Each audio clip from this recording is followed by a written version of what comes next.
Again, welcome sa aking panibagong episode ng Kusina ni Dex. And hello din sa ating fantastic host na si Ron dyan sa studio. Welcome sa aking panibagong recipe ngayong araw. Handa na ba kayo mga ka-fun and love? So ang aking recipe for today ay paksiw a la Dex. Tara, samahan nyo.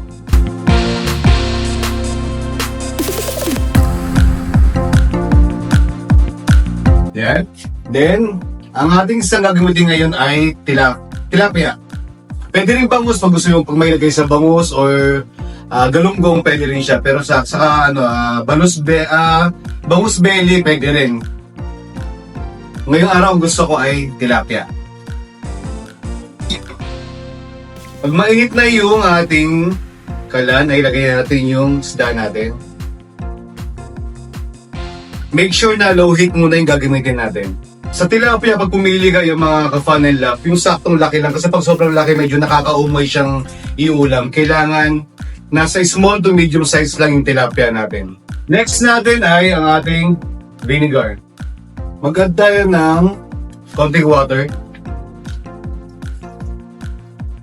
Kahit kalating tasa, okay na yun.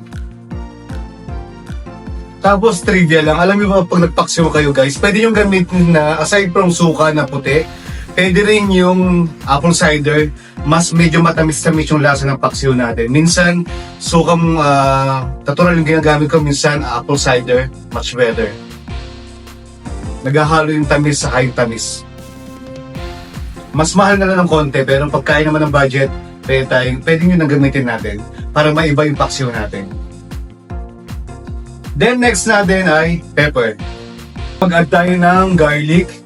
Kahit isang buong bawang okay na. Pero iba, mas maganda mag-add kayo ng bawang kasi mas kumakapit yung bawang niya, mas masarap yung paksiw natin.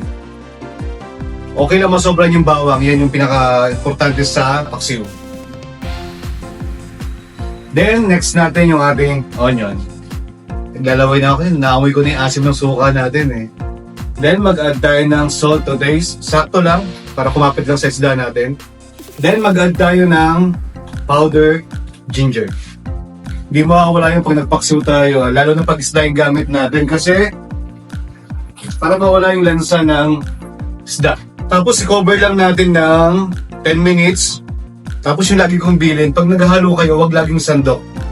Lalo na pag napaksiw kayo, pwede nyo siyang alugin nyo yung kaldero para buo pa rin isda natin pag naluto.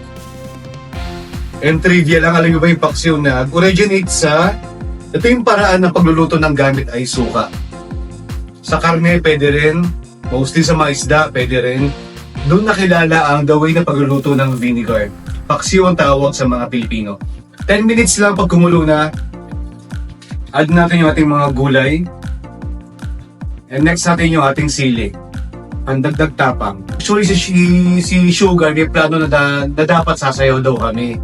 Kailangan habang nagluluto ako, siya yung tagahiwa ng mga bawang, sibuyas. Sabi ko, sige next time, invite kita sa kusina ako. Dito ka sa tabi ko. Ayan, gumugulo na yung ating paksiw. Bawas lang tayo ng level ng init ng kalan natin para hindi mabigla yung suka natin. Add na natin yung ating talong.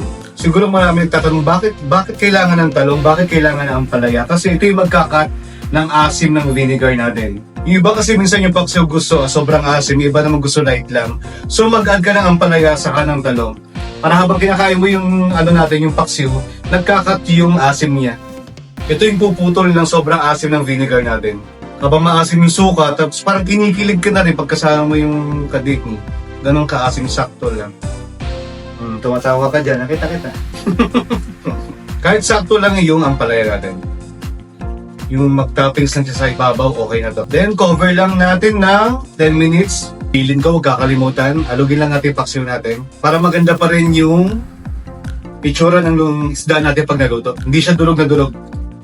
Yung labsak yung tawag nila, hindi siya kaaya-aya sa mata pag sinerve natin yung pagkain natin. Then add na natin yung ating sili. Siling haba, pwede rin. Siling labuyo, much better din. Sa mga mahilig sa maanghang, pwede kayong magdagdag. Kung gusto sakto lang, kahit 2 piraso, okay na. Over lang for 20 minutes, mukhang okay na yung paksiw natin mamaya. So mamaya magaling na kayo kasi healthy na to.